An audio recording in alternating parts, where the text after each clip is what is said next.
আমরা হকার বাইগো সবাই মিলে আমরা একটা স্বাগতন। আমরা অসহায়, আমরা একটা কথা বলতে আইছি।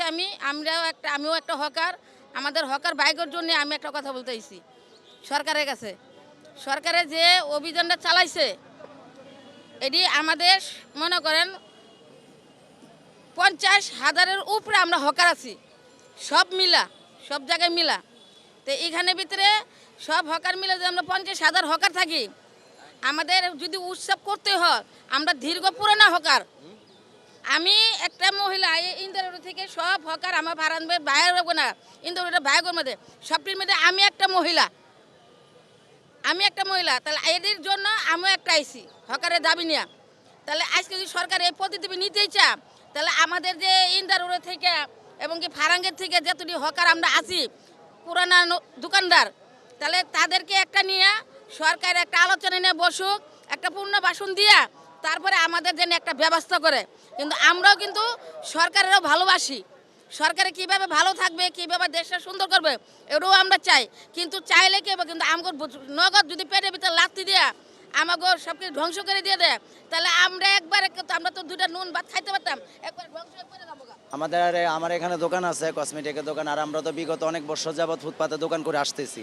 এখন সরকার যে পদক্ষেপটা নিচ্ছে জনস্বার্থের জন্য, মানে কিছুক্ষণ আগে যে একজন ঊর্ধ্বতন কর্মকর্তা বললেন যে উনি জনস্বার্থের জন্য এই কাজটা করছে, তাহলে ওনার কথাটা ঠিক আছে একদিকে। কিন্তু এখন আমরা যে এতগুলো হকার, যেমন ঢাকা শহরে প্রায় অনেকটি জায়গায় একসাথে এই অভিযানটা চালাচ্ছে, তো সেই ক্ষেত্রে আমরা লক্ষ লক্ষ হকারগুলো এখন বেকার, পথভ্রষ্ট।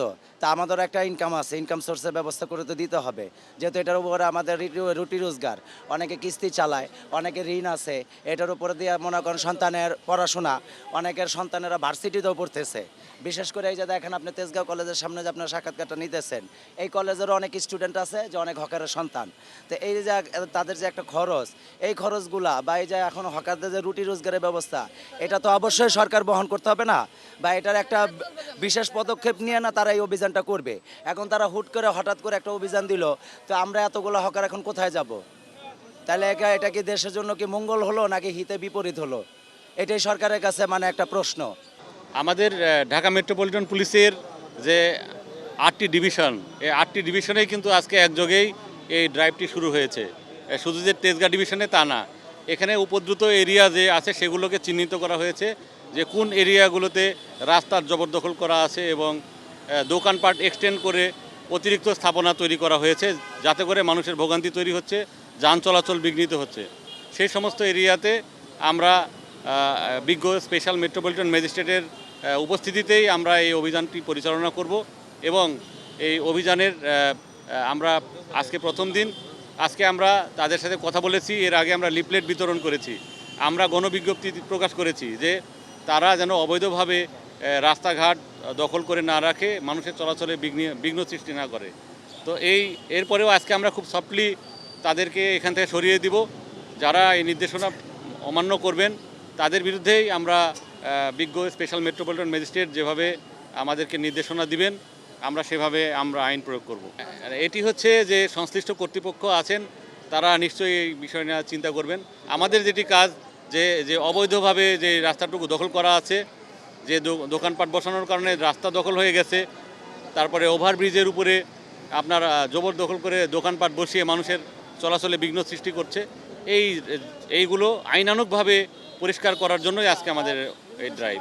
না, এটি তো আমি প্রথমে এসে বলেছি যে, এবং যারা এখানের ব্যবসায়ী আছেন তাদের এবং এখানে যারা সম্মানিত বাসিন্দা যারা অধিবাসী আছেন সকলের কিন্তু সহযোগিতা লাগবে। কারণ এটি শুধু আমার একার দায়িত্ব না, আপনাদের সকলের দায়িত্ব যে এই চলাচলের রাস্তা যেন প্রতিবন্ধকতা তৈরি হয়ে বন্ধ না হয়ে যায়, মানুষের এই চলাচলটা বিঘ্নিত না হয়। সেজন্য আমাদের সর্বস্তরের মানুষের সহযোগিতা লাগবে এখানকার দোকানদারদের সহযোগিতা, এখানকার এলাকাবাসীর সহযোগিতা, মিডিয়া কর্মীদের সহযোগিতা, সবার সহযোগিতা পেলেই কিন্তু আমরা এটা করতে পারবো। এর আগে আমরা অনেকবার এখানে ড্রাইভ দিয়েছি। আমরা যখন রাস্তাটা পরিষ্কার করি আমরা এখান থেকে গেলে আবার দোকান এসে আবার এখানে রাস্তাটা দখল করে নেয়। এবার যেন এরকম না হয় সেই জন্যই আমরা বলেছি যদি এরকম কেউ অমান্য করেন নির্দেশনা তাহলে তার বিরুদ্ধে আইন কিন্তু আমরা কঠোর মানে হতে বাধ্য হব, আমরা কঠোরভাবে আইন প্রয়োগ করব।